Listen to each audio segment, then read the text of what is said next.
it says here that our mission for today is to create a sweet and refreshing treat for breakfast. Seronoknya misi kita hari ini. Apabila kita berbuka puasa, selalunya kita akan menghidangkan minuman atau pencuci mulut yang menyegarkan. Saya juga tahu yang puasa itu mungkin sesuatu yang susah untuk kawan-kawan. Tetapi kita boleh berlatih perlahan-lahan. Contohnya, Mimi sekarang sedang berlatih puasa. Jadi, saya puasa untuk setengah hari sahaja.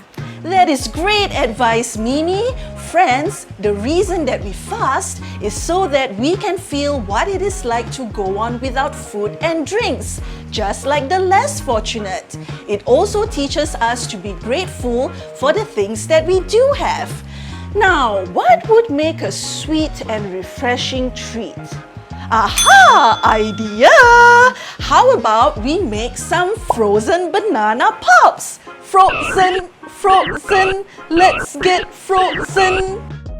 Kawan-kawan, pada bulan Ramadan, kita boleh menolong ibu bapa menyiapkan hidangan makanan untuk berbuka puasa. Kak Fifi sekarang menyediakan pisang pop beku yang diperbuat dari pisang, yogurt dan bijiran.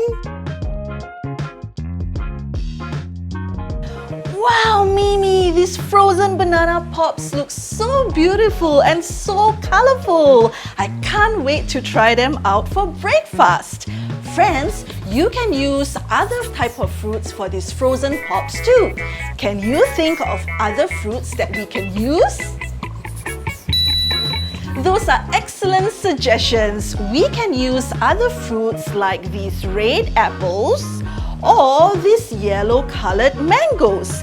Any fruits that are not too wet on the inside.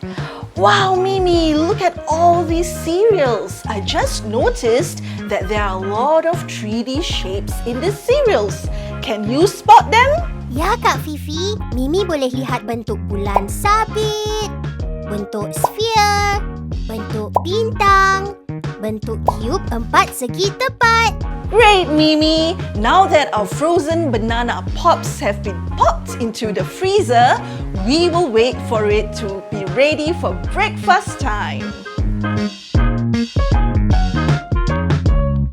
Hey friends and parents, if you enjoyed this video, we have a ton of fun and educational videos and worksheets waiting for you at KakFifiandMimi.com. Dive into STEM and bilingual learning with us. Plus, all our content aligns with the Singapore syllabus, so you can learn together with your children. Head over to KakFifiandMimi.com today to try our free chapters. Bye-bye! Jumpa lagi!